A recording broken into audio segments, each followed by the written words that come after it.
Now, in the end, we can figure out what is going to happen if we look at the beginning. Because Isaiah 46:10 says that God declares the end now from the beginning. It's a repetitive pattern. Now, we're going to get into, I'm going to show you guys some amazing things right now.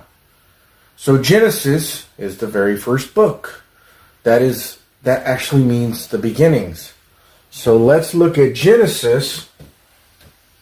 Now, what are the odds of this? I mean, it is just so amazing what I am being shown. Genesis chapter 3, verse 15.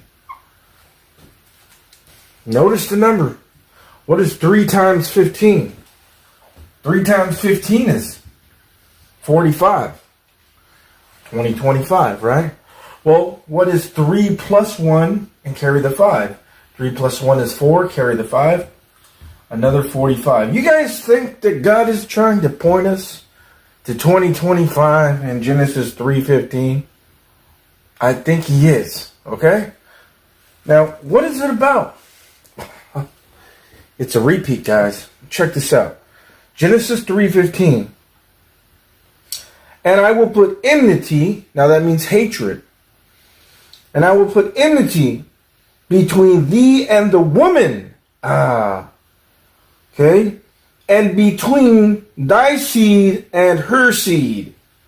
It shall bruise thy head, and thou shalt bruise his heel.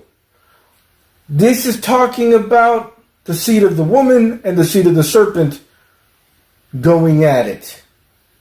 What happens in 2025? The church is caught up, and it's Jacob's trouble. What happens? It's a complete repeat of Genesis 3:15. Now the dragon goes after the woman for 42 months. Revelation 12:17.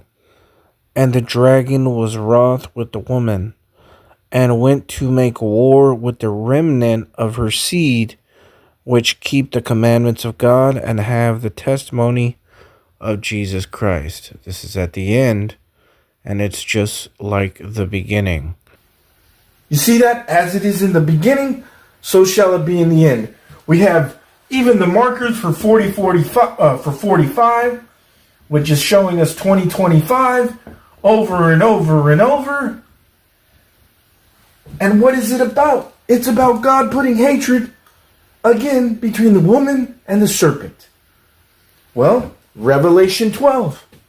The man-child is caught up, which is the church. And the dragon, that old serpent called the devil, is cast down to the earth and goes after the woman for 42 months. And would you look at that? Genesis 3:15, it happened there. And if you're fruitful and multiply, you see the pattern for it to happen again in 2025. Because we're in the dispensation of grace right now, where there's no difference between Jew or Gentile.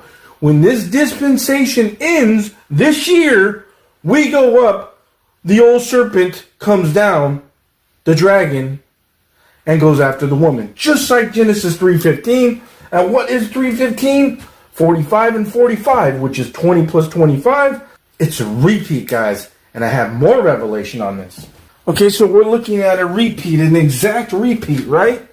The serpent going after the woman back then, and now again we have this repeat in 2025. Well, let's look at another 3:15, because we know 3:15 is 45, then we get the 25s and 45. We already went over that, right?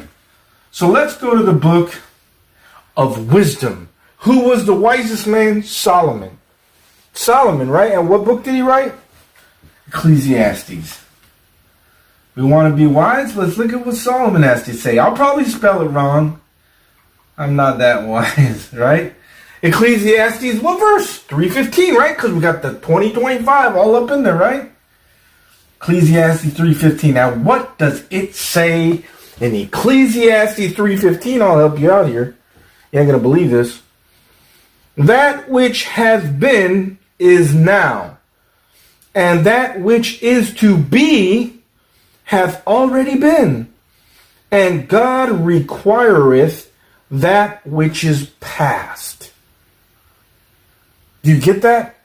He's telling you that it's going to repeat itself. Everything. Look at. He's talking about a 360-degree circle. That's why the Hebrew years originally were 360 days. God is telling us all these things in so many ways. It was 360 days because he's showing us that things are going to repeat themselves.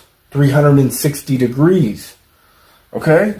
And that's what? Ecclesiastes 3:15. See how amazing that is? So I just keep getting more and more and more and more confirmations on where exactly we are. This is the year. This is it.